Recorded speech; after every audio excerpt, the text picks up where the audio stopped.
President Biden and Russian President Vladimir Putin squaring off for the second time this month in a heated phone call over mounting tensions in Ukraine. Putin warning he will sever ties if the U.S. imposes new sanctions, as Biden threatens serious consequences over a Ukraine invasion, after critics challenged him to be tougher on Russia. Here with reaction is former Secretary of State and Fox News contributor Mike Pompeo. Welcome, Secretary Pompeo. Good morning, Kayla. It's great to be with you, and Lawrence and Joey. Happy New Year. Happy New Year to you, too. You know, Secretary Pompeo, there were two calls this month. One was on December 7th with Vladimir Putin and President Biden. And what was interesting to me was after that call happened, it was the action that Vladimir Putin took. It was to add 10,000 more troops to the border of Ukraine. So clearly he didn't get the message. Then there was a report this week that he was going to pull back 10,000 troops. It's unclear whether that happened, but what is very clear is he's still mounting troops on the border. I don't think he's getting the message from President Biden. Your thoughts? Well, Kayla, think about the messaging. Don't forget the earlier conversations as well, indeed a summit between the two where the Russians had launched a cyber attack on the United States, closing down a pipeline. It seems like a long time ago. That was 2021, when gasoline wasn't available in the southeast United States because of Russian activity. The President Biden threatened but did nothing. And so now you have it. You have more words from the Biden administration, but no actions, no demonstrated resolve. And I think you see Vladimir Putin observing that. He's going to push. He's going to use his coercive activity to try and achieve either a diplomatic outcome he couldn't achieve otherwise, or to actually retake some of Ukraine, the same way that he did in 2014 when President Obama was in charge and Vice President Biden was then our vice president. So, Mr. Secretary, thank you so much for being with us today. Let's talk about that, because there was often some criticism of the Trump administration, specifically the President of the United States. They said he was too soft when it came to his words.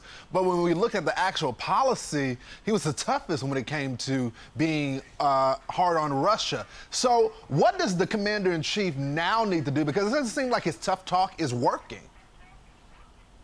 Yeah, Lawrence, you know, I'm glad you mentioned this. I lived this. I was present for all of this, where President Trump was a Russian asset and we were weak on Russia. In fact, we sanctioned more than 200 Russian entities. We built the United States military. Maybe the thing that was the most alarming to President Biden is we actually supported our troops, our soldiers. We built a U.S. force that could support and defend American rights everywhere. We took down the caliphate. We went after the Iranians, all things that the Russians were supporting. This was a serious administration that I think Vladimir Putin knew he wouldn't have done what he's doing today during the Biden administration.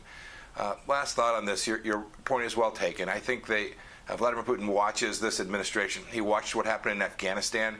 Yeah. We think of these things as separate, but they're deeply connected. Remember the Russian history in Afghanistan where they were drummed out of there. He watches the Americans lose 13 soldiers as we wantonly depart Afghanistan in a way that was a total debacle.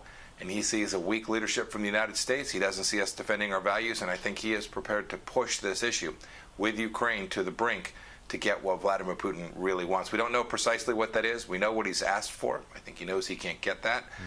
But there's something he intends to push, and when you don't see American leadership with the West demanding that Germany stop the Nord Stream 2 pipeline, things like that, Lawrence, there's real risk that Vladimir Putin will misjudge and will end up in a conflict between Ukraine and Russia that the world does not need or want. You know, Secretary Pompeo, I'm pretty sure you're pretty well read on Lieutenant Colonel Dave Grossman, and the one thing that stood out to me of what he writes in On Killing is that with interspecies conflict, you have fight or flight, but you also have posture and submission, and that really becomes a part of politics, especially with defense strategy. If we're now showing essentially submission, can we get back to an effective posture without a fight? Like, are we in a place that just the raw human interaction means that we're barreling towards a fight, or is there a way to fix this and to posture ourselves better? Lawrence, there's absolutely a way to make sure that there's less conflict. I worked on this as Secretary of State every day. My mission set was to use diplomacy to solve problems and protect American national security interests. I hope this president will do it. If he doesn't, I'm counting on the fact that the next one will. We should be a confident America. We are capable. Our military is strong. Our economy is very capable. We can deliver things that no one else in the world can deliver. If we'd open up our energy for export again, we can deliver things that the whole world needs. No, we should be a confident America, Lawrence. We should be defending the things that matter to us most, and we should be securing American freedom at our southern border and all across the world each and every day. We shouldn't be weak. We shouldn't be in submission mode. We shouldn't be in appeasement mode, sitting with the Iranians in Tehran. We should be focused on doing the right things for the American people here at home and projecting American strength abroad in a way that Ronald Reagan did, right? He said 30 years ago, the Soviet Union, today, 1991, 30 years ago today, the Soviet Union had its last breath. We should remember that Ronald Reagan said, we win, they lose. And a strong, confident America can do that again, Lawrence. I'm very confident of that. Yeah, peace through strength. Wise words, Mike Pompeo. Amen. I really wish the current president would take you up on them. Thank you so much for being here, and Happy New Year.